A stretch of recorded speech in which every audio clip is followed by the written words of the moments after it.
लहंगा खत्म हो गया लोली मुंह बंद रख। क्या कुछ बोला है कौन? नहीं बोला है। ओए मुंह बंद रखो ना तो थुपियाना शुरू करेंगे। चलो कहाँ थे हम लोग? हार्वेस्टर। क्या जी? अब हार्वेस्टर का फोटो दिख रहा है।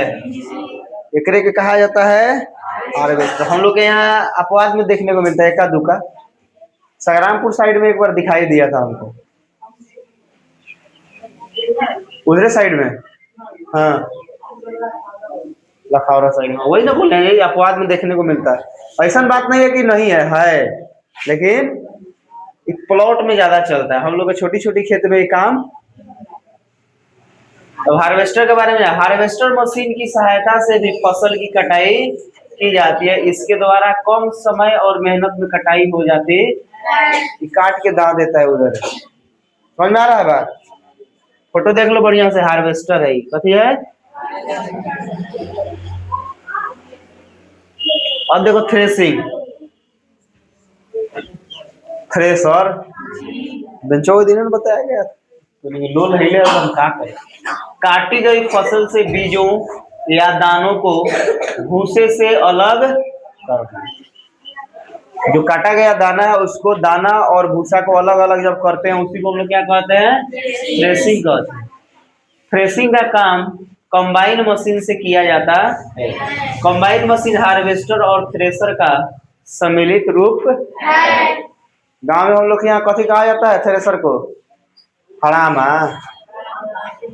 जो दौनी का काम करता है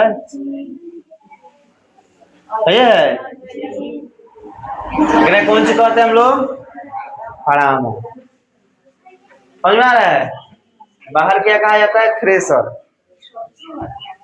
पहले पंपी सेट से चलता था, पानी वाला पंपी सेट आता है नन की, उससे चलता था। समझ में आ रहा है? जो है तो है लोग पंपी सेट लगाता था, वही से चलता था।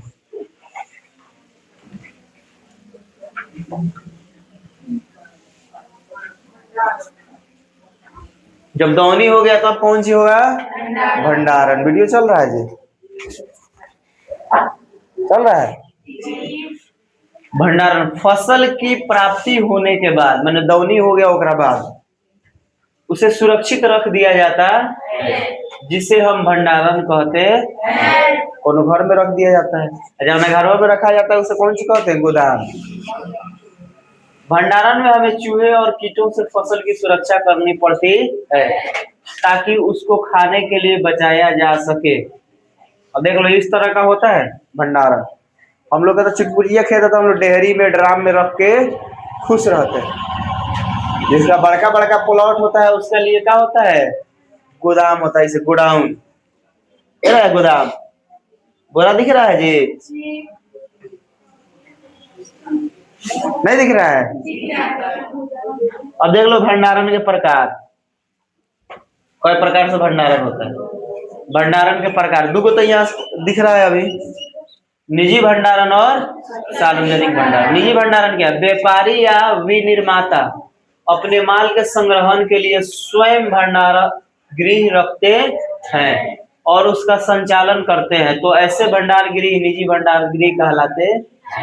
यानी कोई किसान जब भंडार कर लेता है, वो अपना गोदाम खुद का रखता है, तो उसे हम लोग क्या बोलते हैं? निजी भंडार। समझ में आ गया? अब सार्वजनिक भंडार के मतलब जो सब लोग रखे। यह एक स्वतंत्र इकाई होती है जिसमें किराया चुकाकर कोई भी व्यक्ति अपने माल को इन भंडार गृहों में रख सकता है। और जैसे कोल्ड स्टोर अलवी रखते हैं हम लोग, रखते हैं ना, तो वो क्या हो गया? सार्वजनिक हो गया। वहां सब लोग रखेगा, कुछ खर्चा उसका चुकाएगा, जो उसका खर्चा आएगा वो। समझ में आ रहा है? तो उसको हम लोग क्या बोलते हैं? सार्वजनिक। ये वो पेज हो गया। ये वो सहकारी भंडारण। अब सहकारी भंडारण के भंडारण 3 प्रकार के हो गया, निजी भंडारक, सार्वजनिक और सहकारी। इन भंडार गृहों की स्थापना सहकारी समितियों द्वारा अपने सदस्यों के लाभ के लिए की जाती है। यह बहुत ही किफायती दर पर भंडारण सुविधाएं प्रदान करते हैं। समझ में आ गया? यानी सस्ता में उपलब्ध कराता है सेवा। समझ में आ रहा है? अगला है भंडारण के कार्य। भंडारण के अब देख लो कार्य कौन कौन है। भंडारण बड़ी मात्रा में माल को गर्मी, सर्दी, आंधी, नमी से सुरक्षा प्रदान कर हानि को न्यूनतम करते। भंडारण के कार्यों का वर्णन इस प्रकार किया जा सकता है। कौन है जी? नहीं समझ में आता है? एक बार वो भूटान नहीं समझ में आता है। वस्तुओं का भंडार। भंडार गृहों का मुख्य कार्य वस्तुओं को उस समय तक भली भांति संग्रहित करना है जब तक उनके उपयोग, उपभोग या उनकी बिक्री के लिए आवश्यकता न। समझ में आ रहा है? अब वस्तुओं की सुरक्षा कैसे होगा ये देखो। वस्तुओं की सुरक्षा, भंडार गृह वस्तुओं को गर्मी, धूल, हवा, नमी आदि के कारण खराब होने से बचाते हैं।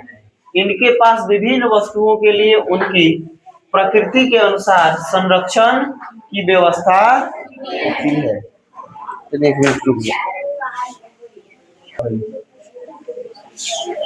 चलो अच्छा लगा। जोखिम उठाना ये ना है, हो गया था वस्तुओं की सुरक्षा। जोखिम उठाना, भंडार गृह में वस्तुओं को हानि अथवा क्षति का जोखिम भंडार गृह अधिकारी को उठाना होता है। जैसे हम लोग कोल्ड स्टोरेज में सामान रख दिया, अगर खराब हो रहा है तो उसका दायित्व तो बनता है कि वो देगा, जबकि नहीं देता है। उठाना होता है, इसीलिए वह उनकी सुरक्षा के सभी उपाय करता है। मूल्य जमा सेवाएं, भंडार गृह में कभी कभी वस्तुओं का श्रेणीयन का कार्य किया जाता है जिससे उसकी पैकिंग व विक्रय में आसानी होती। बढ़िया से हमारे सरिया के रखा जाता है। ये एक बार बोरा देखने से ही पता चल जाए फलना जी का बोरा, चिल्ला जी का नहीं का। मूल्य जमा सेवाएं हो गया ये। बीजों को पीड़कों एवं सूक्ष्म जीवों से संरक्षित करने के लिए उचित भंडारण आवश्यक। अब कौन सी होगा? जुताई, प्लेयर वो ट्रैक्टर। मिट्टी को उलटने पलटने की प्रक्रिया जुताई कहलाता। अभी ना हाथे को उलट देनी है फिर ओकरा के पलट देनी तो जुताई हो गई। वो नहीं समझ। मिट्टी को उलटने पलटने की प्रक्रिया जुताई कहलाती है। भूमि के ऊपरी परत को चीरकर, पलटकर या जोतकर उसे बुआई या पौधा रोपण के योग्य बनाना जुताई या भू परिष्करण या कर्षण कहलाती है। अब देख लो जुताई का कोई नाम है, जुताई या भू परिष्करण या कर्षण। टाइलेज इंग्लिश में कहते हैं। कौन सी कहते हैं? बहुत लोग टीलेग भी पढ़ता है, पढ़ सकते हैं, कहलाती है। इस कृषि कार्य में भूमि को कुछ इंचों की गहराई तक खोदकर मिट्टी को पलट दिया जाता है जिससे नीचे की मिट्टी ऊपर आ जाती है और वायु, पाला, वर्षा और सूर्य के प्रकाश तथा उष्मा आदि प्राकृतिक शक्तियों द्वारा प्रभावित होकर भुरभुरी हो जाती। जोत दिया जाता है, वायुमंडल के कारण उसमें क्या होता है? बदलाव, चेंजिंग आते। हो गया। आदमी खाली जाइए कल नोट्स फाइनल करके आइए ना, तो आके फिर लात खाइए, ठीक है? शनिवार को परीक्षा है, संडे को परीक्षा है। रिजल्ट आज देना था आप लोग का, लेकिन रिजल्ट जो है घरे पर छूट गया है। अहू में आए हैं पैदल, ठीक है?